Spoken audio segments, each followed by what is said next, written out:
Mesdames et messieurs, bonjour. Voici les titres de cette édition. Les députés ont voté ce lundi 20 avril 2020 en séance plénière la loi relative à la création du Haut Commissariat à la prévention de la corruption et celle relative à la modernisation de la justice en République du Bénin. Les détails sont à suivre. Conférence de presse ce lundi du ministre de la Santé Benjamin Rompati. Il a dévoilé les nouvelles mesures prises par le gouvernement dans la riposte contre le Covid-19, à savoir la subvention de la chloroquine par la CAMU.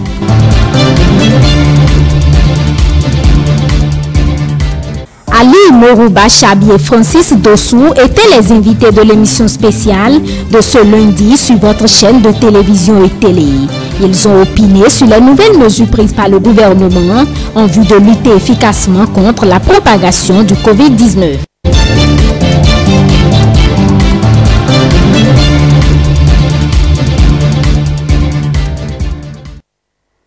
Bienvenue à tous. Les députés de la 8e législature étaient ce lundi 20 avril 2020 en séance plénière.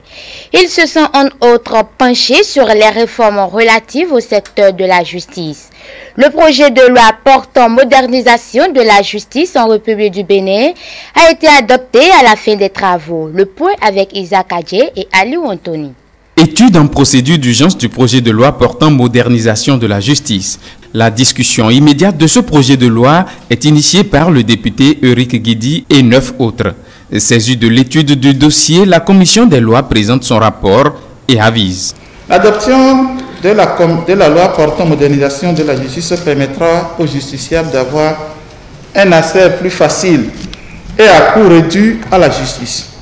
Elle renforcera également la transparence et la célérité des procédures devant les juridictions et permettra de disposer d'un personnel de la justice mieux formé pour faire face aux défis contemporains du secteur de la justice. Le projet de loi soumis à examen vise entre autres à approfondir les réformes dans le secteur de la justice en renforçant la transparence et la célérité dans les procédures devant les juridictions, en facilitant l'accès à la justice à toutes les couches sociales et en intégrant les outils numériques innovants dans le secteur public de la justice. La pertinence de ce texte n'est plus à démontrer. Je vais rappeler que le président de la commission des lois a fait un travail avec son équipe et je le salue pour ce travail impeccable. Car nous sommes à l'ère de la mondialisation où aucun pays ne veut être à la traîne. S'il existe encore des pesanteurs dans notre pays jusqu'au point où nous avons occupé 162e rang sur le plan mondial, il s'avère alors donc très urgent que nous votions cette loi pour améliorer l'état de notre justice. L'Assemblée nationale a adopté en sa séance du 20 avril 2020 la loi 2020-08 portant modernisation de la justice. À travers l'adoption à l'unanimité du présent projet de loi, les députés de la 8e législature viennent de donner un coup de pouce aux réformes entreprises par le gouvernement, notamment dans le domaine de la justice. Un autre projet de loi a été traité en procédure d'urgence le lundi 20 avril à l'Assemblée nationale. Il s'agit de la loi portant création, organisation et fonctionnement du Haut Commissariat à la prévention de la corruption. Les élus de la 8e législature ont adopté la loi dotant ainsi le Bénin d'un nouvel outil de bonne gouvernance.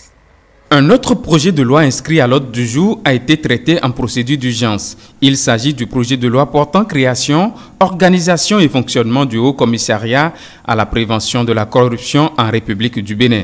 La commission des lois, une fois encore, délivre son rapport et les députés apprécient.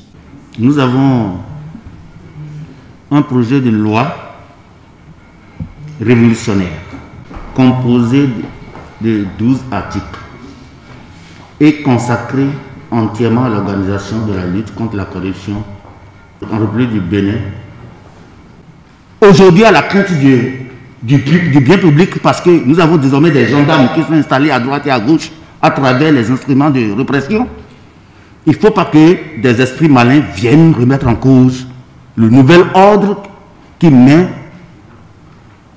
permettez-moi la tautologie, l'ordre dans notre pays. Une loi qui vise à renforcer les acquis en matière de prévention et de lutte contre la corruption en République du Bénin. J'ai dit qu'il vaut mieux prévenir que guérir. Et c'est pour ça que je dis que cette loi est salutaire. Parce que quand Patrice Talon est arrivé au pouvoir, il a posé quelques actes de prévention de la corruption que j'ai vus. La mise en place de la cellule des voyages officiels de l'État.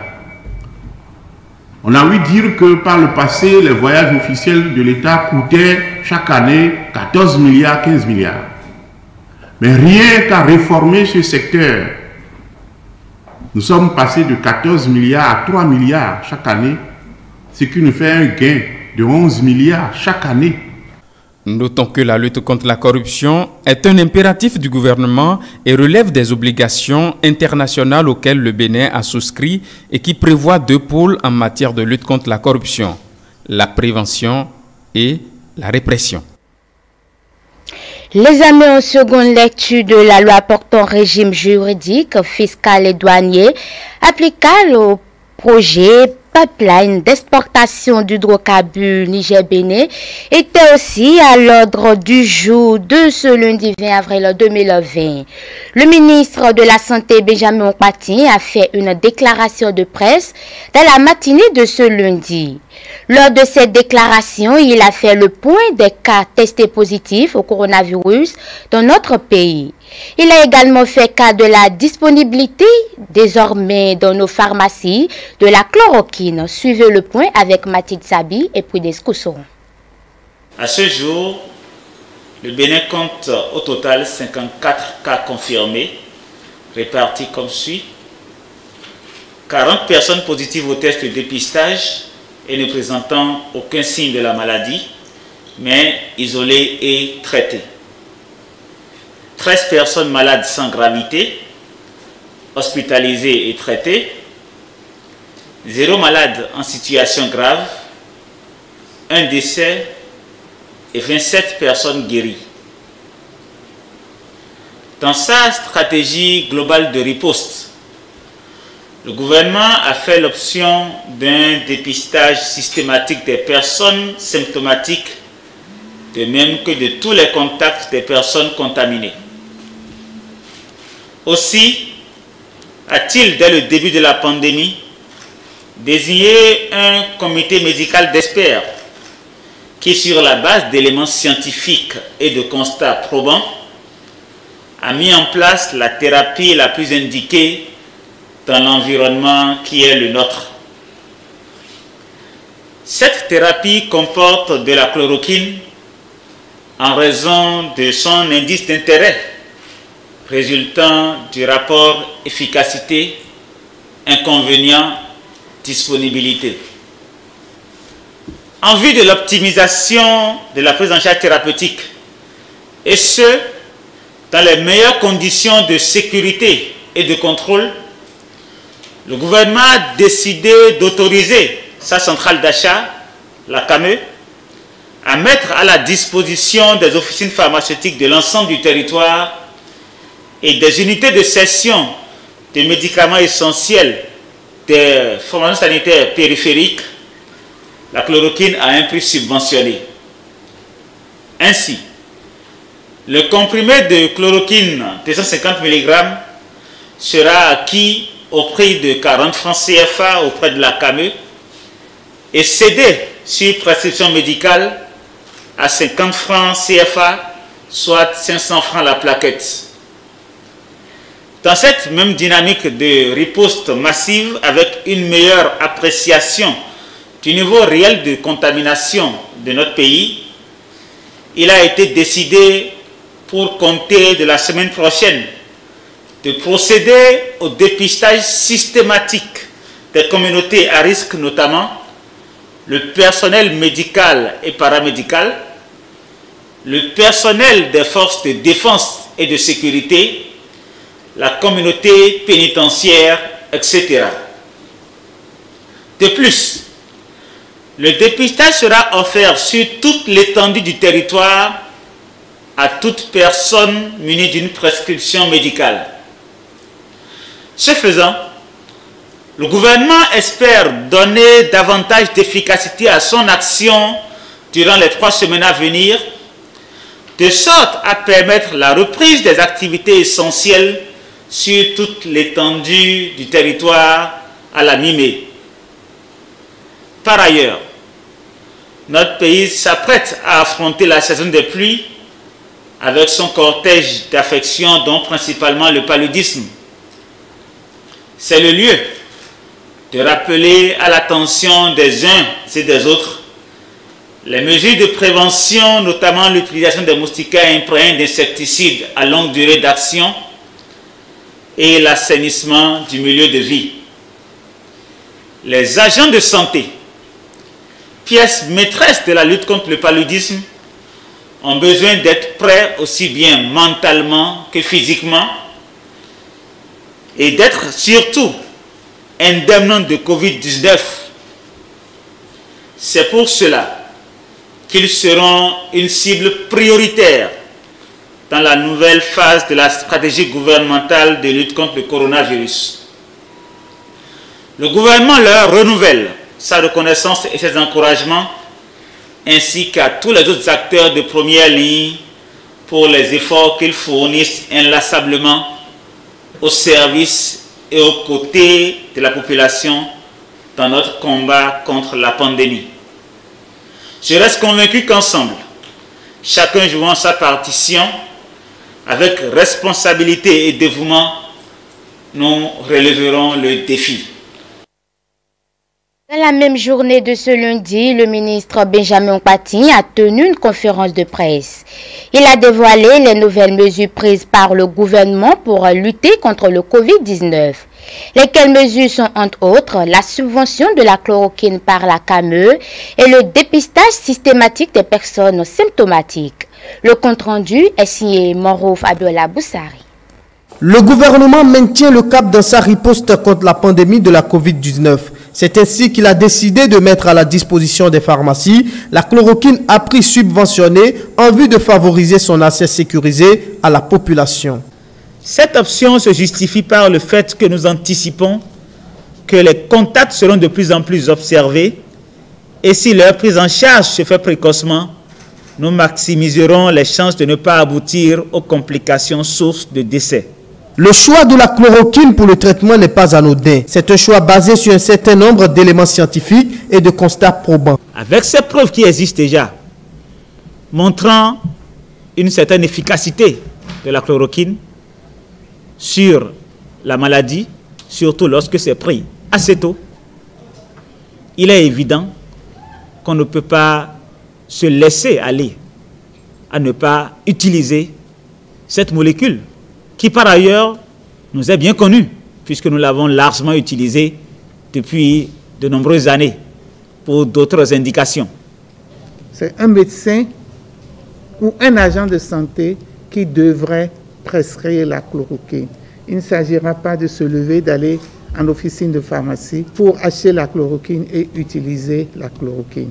Même les pays qui au départ ont hésité, ont tergiversé, qu'aujourd'hui, quand ils ne peuvent pas en produire eux-mêmes, pour en commander. Et c'est très difficile d'en avoir. Et donc, à mon avis, il faut plutôt se féliciter de la proactivité de notre gouvernement, de la décision prise assez tôt de mettre en place le matériel, les médicaments pour prendre en charge nos populations, ce qui porte aujourd'hui de plus en plus ses fruits. Cette mesure vient s'ajouter à celles préalablement prises, notamment l'établissement du cordon sanitaire, le port obligatoire de masques en tout lieu, la mise en quarantaine d'office des personnes venant de l'étranger. Le gouvernement, dans sa stratégie de riposte, fait l'option d'un dépistage systématique des personnes symptomatiques, de même que tous les contacts des personnes contaminées.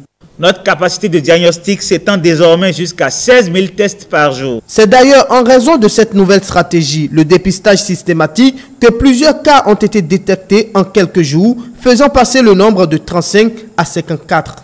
Avant, nous intervenions pour le diagnostic devant les cas qui présentaient des signes. Et devant les sujets que nous avons mis en quarantaine, et que nous devions faire sortir de quarantaine. Mais là, nous sommes rentrés dans la population, dans une certaine couche de la population, et nous avons procédé à un dépistage systématique. C'est cela qui a fait que, en quelques jours, nous avons connu cette augmentation exponentielle de cas. Le ministre de la Santé a rappelé que le gouvernement a pris les mesures qu'il faut. Ce faisant, il joue sa partition. Et il est nécessaire que chaque citoyen, où qu'il se trouve, respecte les dites mesures et les fasse respecter à son entourage. Faut-il le rappeler, le Bénin compte à la date de ce lundi 20 avril 2020, 54 cas confirmés, dont un décès et 27 personnes guéries. Ali Moro Bachabi et Francis Dossou, respectivement secrétaire général du ministère de la Santé et président de l'Ordre national des médecins, étaient les invités de l'émission spéciale de ce lundi 20 avril 2020. Ils ont opiné sur les nouvelles mesures prises par le gouvernement en vue de lutter efficacement contre la propagation du Covid-19. Mathieu Bouka. 54 cas testés positifs pour raison du coronavirus, 27 guéris et un décès. Des chiffres avancés par les autorités gouvernementales qui rassurent et qui n'empêchent pas le gouvernement de renforcer les mesures barrières. Des mesures saluées et justifiées par le secrétaire général du ministère de la Santé. Au fur et à mesure que l'épidémie prenait de l'ampleur autour de nous, parce que ce n'est pas seulement les chiffres au Bénin que nous regardons pour prendre les décisions, nous regardons aussi les chiffres des pays qui nous entourent et également ces mesures ont changé, évolué avec l'état des connaissances. Et parce que comme vous le savez, ce virus est nouveau, on ne sait pas tout de ce virus, et au fur et à mesure que les connaissances sont améliorées sur le virus, notre gouvernement s'adapte et prend des mesures pour protéger la population. Outre le cordon sanitaire, prorogé jusqu'au 27 avril 2020 et la mise à disposition de la chloroquine dans les officines pharmaceutiques, il est aussi annoncé l'augmentation de la capacité des tests Covid-19. La stratégie elle est très importante. Il est très important de savoir que à partir de la semaine prochaine, nous allons traiter, nous allons en tout cas recevoir et tester toutes les personnes présentant des signes de la Covid-19. Et pour cela, il a été décidé d'installer au niveau de chaque chef-lieu de commune un site de dépistage pour ces personnes-là. Mais ce sont des personnes symptomatiques. Tout en veillant à la sensibilisation, le gouvernement œuvre ardemment à renforcer le plateau technique afin de parer à toute éventualité sanitaire. De nouvelles mesures nécessaires à la riposte. Toutefois, bon nombre estiment qu'il faut passer à la vitesse supérieure. Ceux qui estiment qu'il faut aller aux mesures radicales n'ont pas tout à fait tort. C'est très bien de vouloir frapper fort tout de suite pour tuer la mouche avant qu'elle n'en attire d'autres. Mais un chef d'État, un de nos anciens chefs d'État disait c'est le terrain qui commande. Il y a beaucoup de choses qui n'ont pas été dites, mais nous on devine un peu qu'on a l'habitude de faire la politique de ses moyens. Des progrès substantiels se font pour contrer le virus. Le gouvernement, loin de dormir sur ses lauriers, veille au grain et s'emploie au quotidien à résoudre le problème du siècle.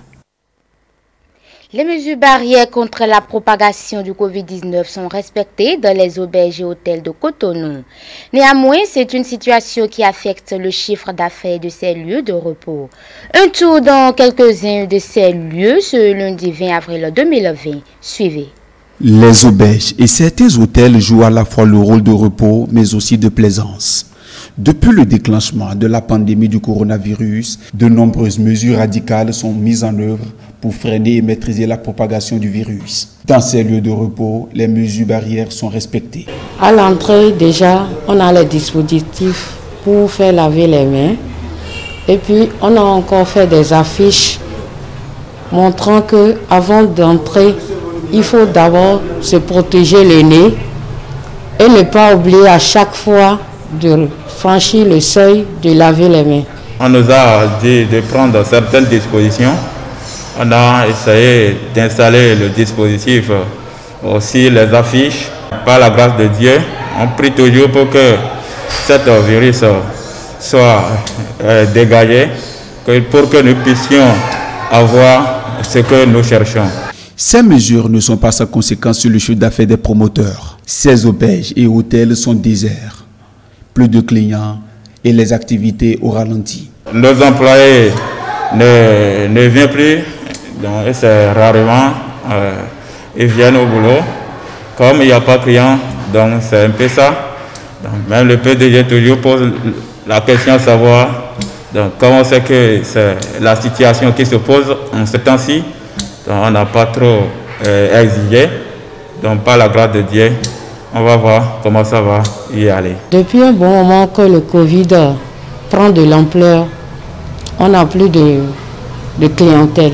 On implore que le bon Dieu pour que tout aille mieux et rentrer dans l'ordre pour que nos activités puissent se reprendre. Chacun en ce qui le concerne doit respecter les consignes de prévention car c'est la clé pour éviter le mal.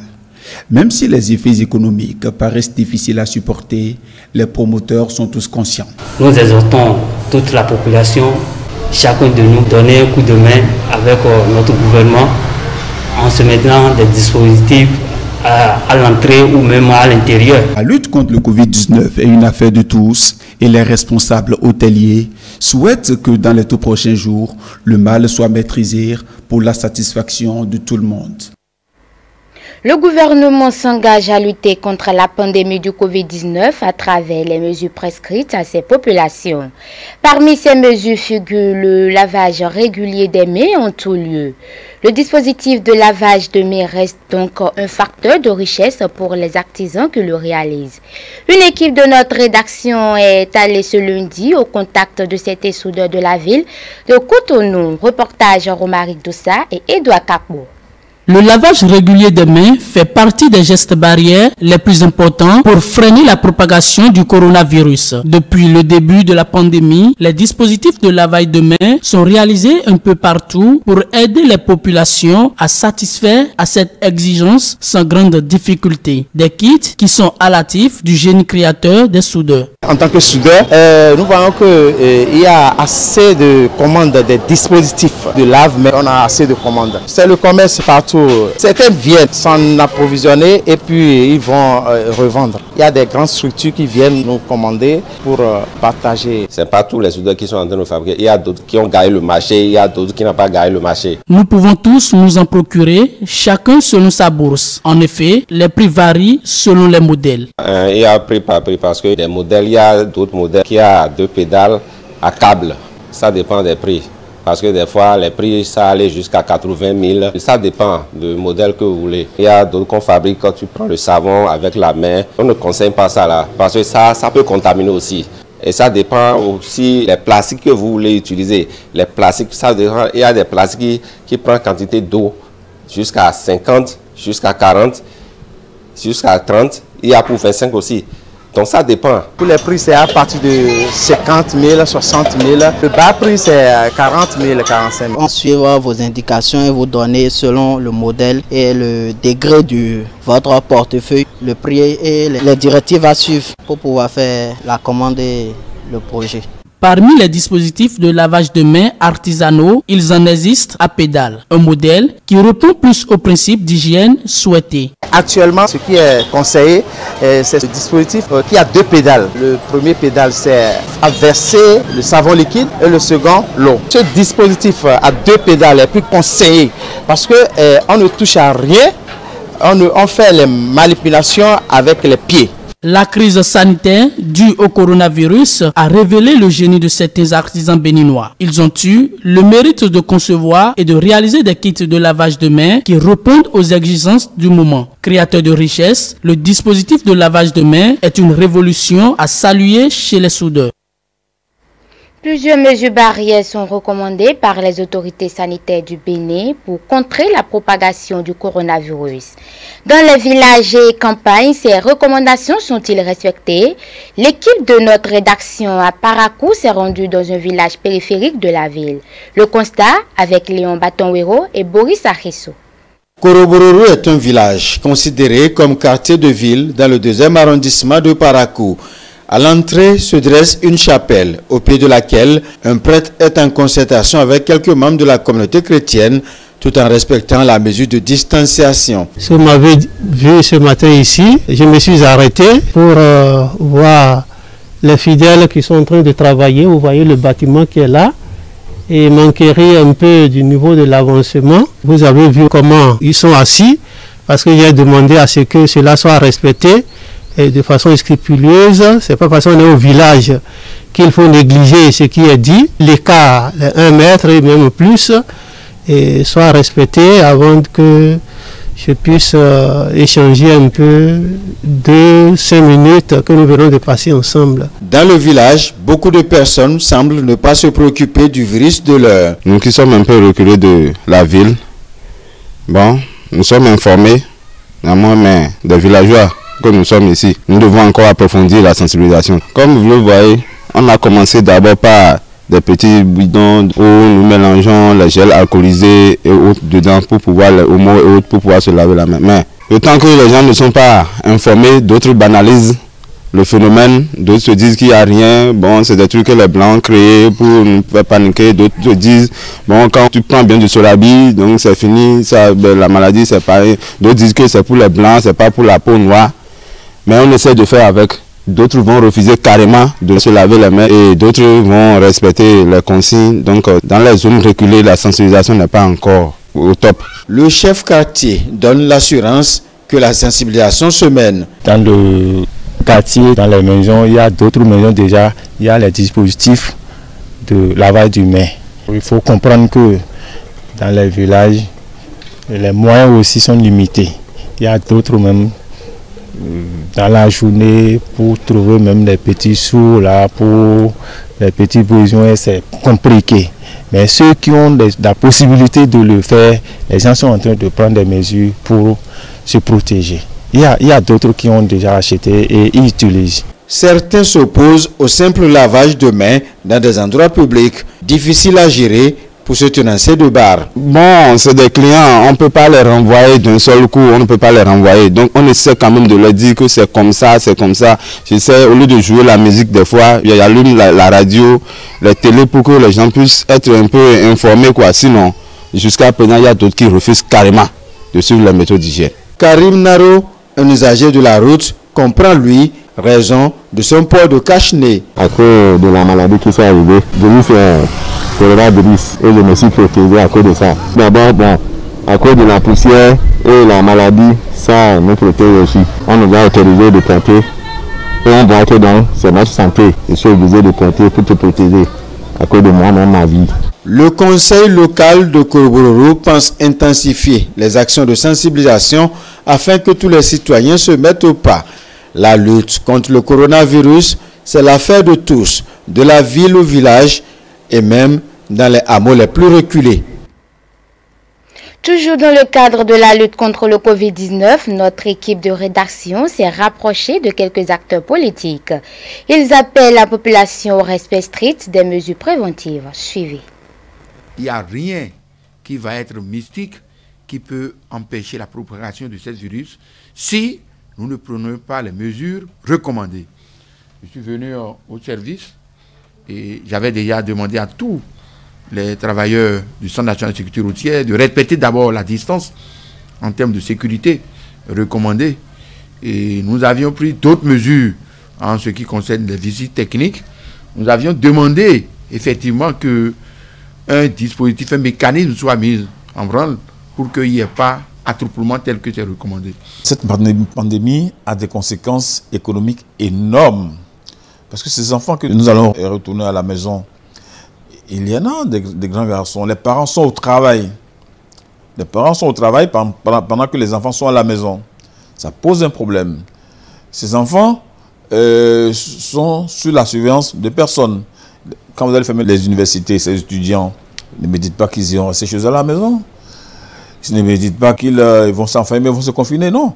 Ils vont pouvoir se livrer à d'autres activités sans aucune surveillance. Donc ça pose un problème économique. Je voudrais que nous gardions confiance en l'État central et qu'on ne se s'éparpille pas, on ne se disperse pas en vaines polémiques sur le comment on aurait pu, pourquoi on n'a pas fait ci, pourquoi on n'a pas fait ça. Nous n'avons pas le même système sanitaire que les pays développés, certes, mais nous n'avons pas non plus le même mode de vie et le même environnement en fait. Donc on ne peut pas prendre forcément les mêmes décisions qu'eux et je pense qu'il faut rester patient. L'État central s'active et en alerte sur la question et c'est vraiment le moment de garder notre confiance en l'État central et de ne pas s'éparpiller. Suivons les consignes. L'objectif aujourd'hui c'est de limiter la propagation parce qu'il n'y a pas de traitement du coronavirus. Que tout ce qui a été dit soit fait et que les mesures soient prises telles que nous sommes en train de constater pour encadrer l'inflation que nous sommes en train de remarquer, surtout au niveau de nos pharmacies. Et demander également aux gens de cesser d'acheter, de s'approvisionner, surtout en termes de gel, dans les feux. Et si on n'a pas la certitude que le produit est de bonne qualité. La propagation du virus a des phases. Et le moment venu où nous allons atteindre les plus dangereuses, le gouvernement prendra les mesures qui s'imposent. C'est ici que nous mettons un thème à cette édition. Merci de nous avoir suivis. Le prochain rendez-vous, c'est à 19h45, à 19h30, pardon, avec Brunel Adé aussi. Portez-vous bien.